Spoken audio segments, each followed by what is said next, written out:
बाबा करन करावनहार, जो चाहे जिससे चाहे वो करा सकता है। भाग्य बनाने का अगर गोल्डन चांस किसी को मिलता है तो ध्यान रखना, जो अच्छा संकल्प आए वो कभी कल पर नहीं छोड़ना, आज कर लो।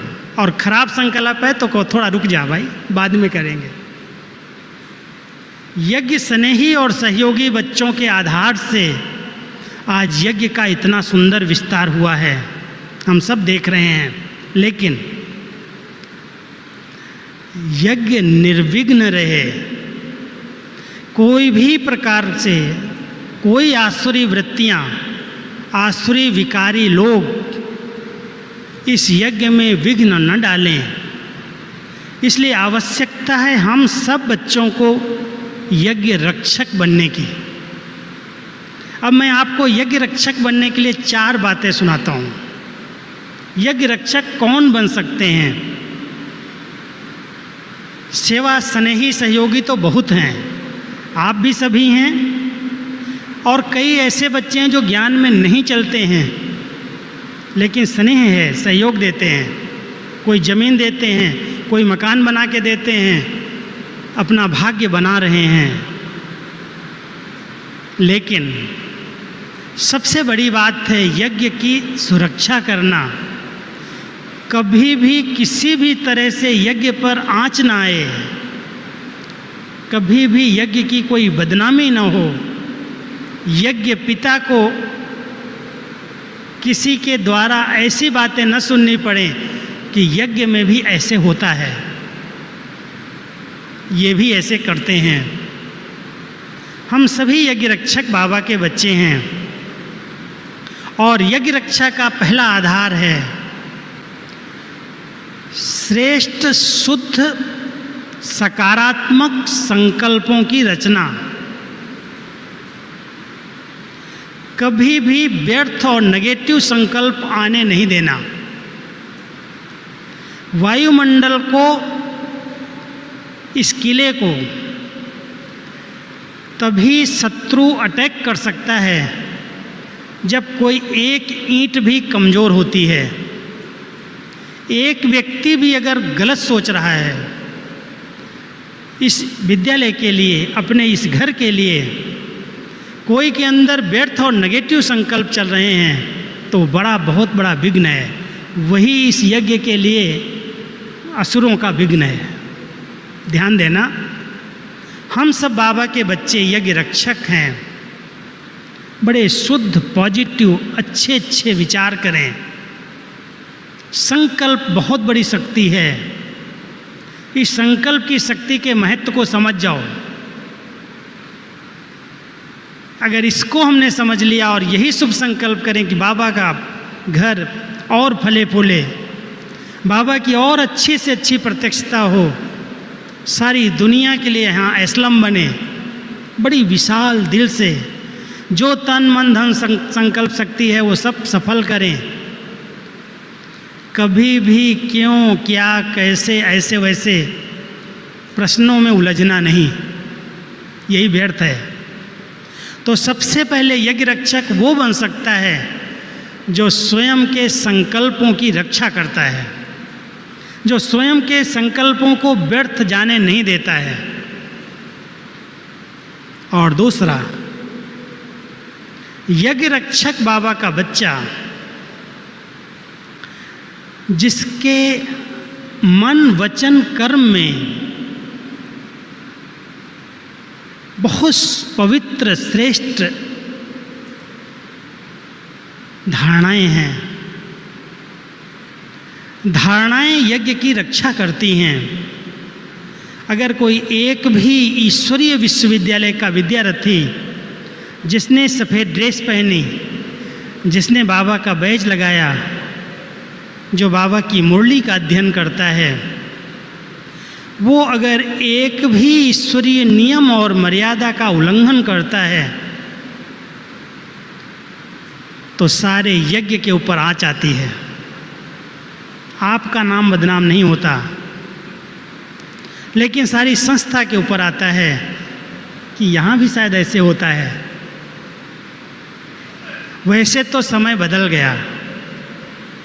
पहले लोग कहते थे कि शायद संस्था में ये बातें सिखाई जाती हैं, आज कहते हैं संस्था तो बड़ी अच्छी है लेकिन ये व्यक्ति ठीक नहीं है। फिर भी हम सब बाबा के बच्चे। कहते हैं, एक कहावत है कि अगर तालाब के अंदर एक मछली मर जाती है तो पूरे तालाब को गंदा कर देती है, बदबू कर देती है। अगर कोई एक भी ब्राह्मण आत्मा ईश्वरीय मर्यादा का उल्लंघन करती है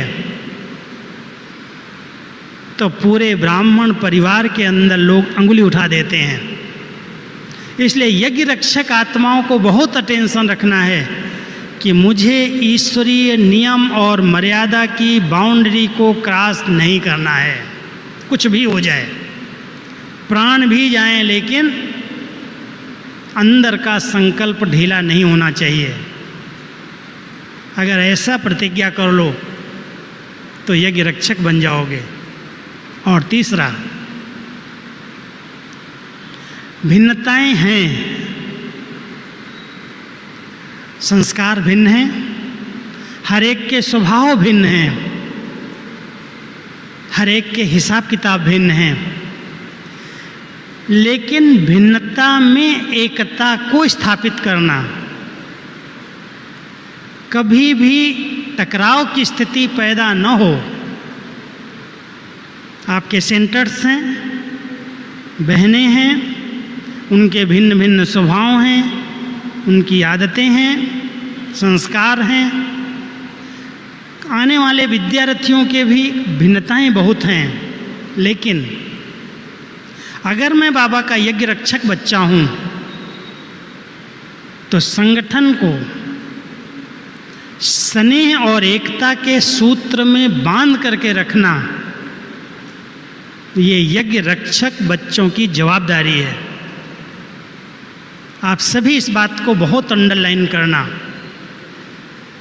कहीं थोड़ी भी ऐसी बातें देखो जहां संगठन टूटने पर आ रहे हैं। कई लोग चलते चलते बाबा का हाथ छोड़ जाते, किसी कारण से मन मुटाव हो जाता, टकराव पैदा हो जाता, मूड खराब हो जाती, विधिवत उन आत्माओं को सम्मान नहीं मिलता और सम्मान न मिलने के कारण वो रुकावट डालते हैं, विघ्न बनते हैं, विघ्न रूप बनते हैं। इसलिए हम सब एक प्रतिज्ञा करें इस भट्टी के अंदर, सम्मान मांगेंगे नहीं लेकिन सबको सम्मान देंगे। हम दाता के बच्चे हैं, मंगता नहीं है। भगवान ने हमको बहुत सम्मान दिया है और सचमुच अगर आप सभी एक संकल्प करके जाओ कि विद्यालय के अंदर, सेवा केंद्र पर, चाहे बहनें छोटी हैं चाहे बड़ी हैं, आने वाले स्टूडेंट अनुभवी हैं नहीं हैं, धारणाओं पर चलते हैं या नहीं चलते हैं, स्नेही हैं, सहयोगी हैं, बाबा बाबा कह रहे हैं, हमारे परिवार के सदस्य बन गए हैं, हमें उनको कटाक्ष नहीं करना है। हमें उनको एकता के सूत्र में बांध करके चलाना है,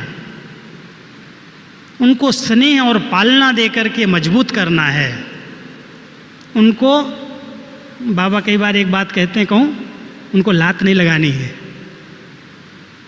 बहुत प्यार और सम्मान दे करके।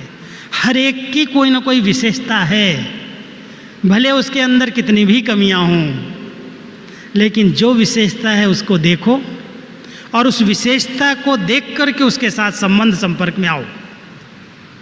यज्ञ का किला मजबूत हो जाएगा, यज्ञ एक हो जाएगा। और अगर 10 लाख के एक हो जाएं तो इस विश्व परिवर्तन में अब समय नहीं लगेगा। दुनिया को बदलना बाबा के हाथ में है, 1 सेकंड में बदल सकता है, लेकिन एकता के सूत्र में बंध करके संगठित रूप में एक विचारधारा बनाएं। कुछ सहन करना पड़ेगा, कुछ समाना पड़ेगा, कुछ मरना पड़ेगा, कुछ मिटना पड़ेगा। कर सकते हो? पांडव कर सकते हो? हाथ उठाओ। सचमुच करेंगे, कुछ भी सहन करना पड़े, मान मिले न मिले, कोई इंसल्ट कर दे, कोई पूछे या न पूछे। कई क्या कहते हैं, मैंने इतनी सेवा की, हमने मकान बना के दिया, हमने इतना धन लगाया, आज तो बहनें मुझे भूल गई, जानती नहीं मैंने इतना किया।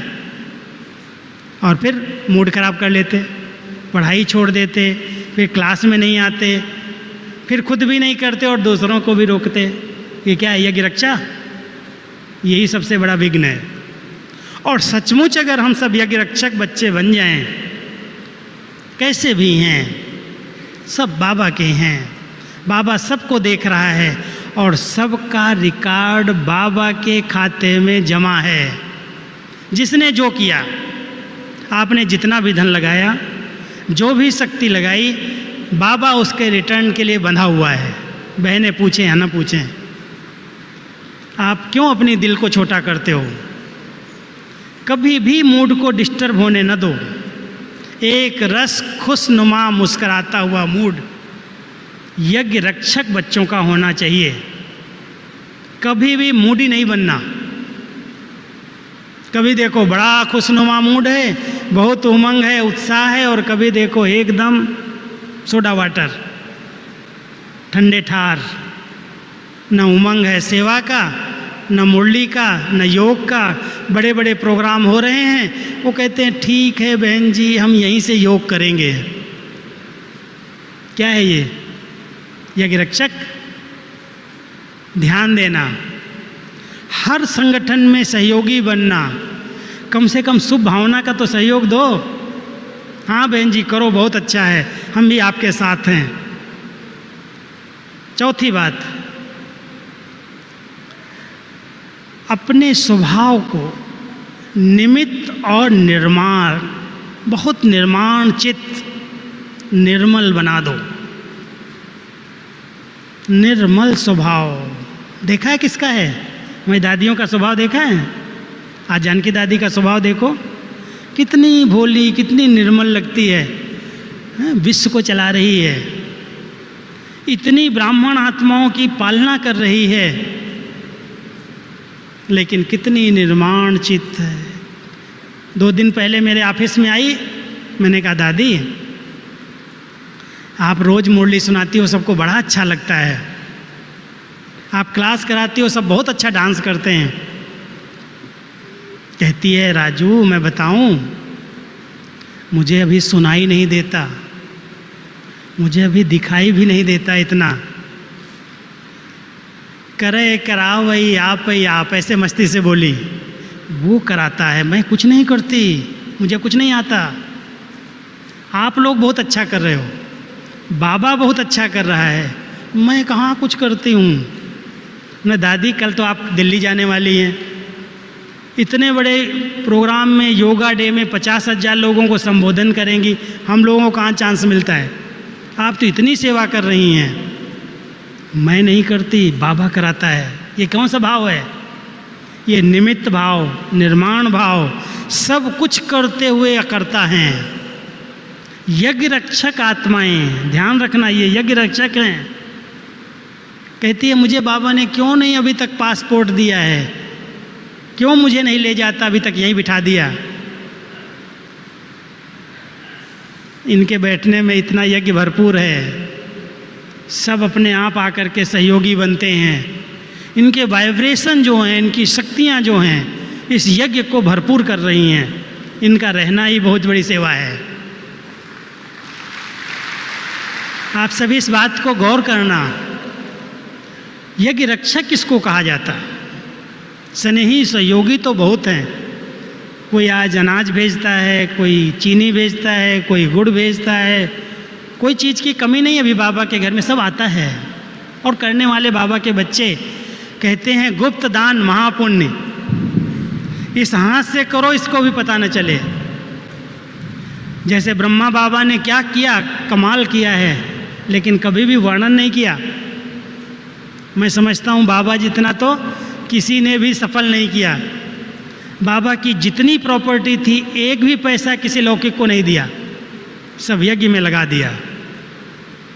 आज यज्ञ जो इतना चला, 14 वर्ष तक तो कहते थे ओम मंडली में पिस्ता बादाम खाते हैं, 300-400 लोग, कहीं से कोई आवक नहीं, कोई कमाई के साधन नहीं, और बाबा की अपनी जो लौकिक कमाई थी, बाबा के साथ 1-2 परिवार और भी थे, 2-3 लोग समर्पित हुए और 14 साल तक बहुत प्यार से यज्ञ की पालना हुई। कभी बाबा ने नहीं कहा कि मैंने किया यज्ञ में, मेरे आधार से बच्चे खा रहे हैं। बच्चे मैं क्या करता हूँ, मेरे पास क्या है, दाता तो बाबा है, वो खिलाने वाला है, मैं कहाँ से लाया। इतना निरहंकारी। जब तक हम सभी अहंकार शून्य नहीं बनेंगे, अहंकार को मारेंगे नहीं, तब तक यज्ञ रक्षक नहीं बन सकते। जरा भी सूक्ष्म अहंकार अगर किसी के अंदर है, मैंने किया, मैं मददगार हूँ, मैं नहीं करूँगा तो कोई भी नहीं करेगा, कईयों को सूक्ष्म में थोड़ा थोड़ा रहता है, बाबा कहता वही विघ्न है।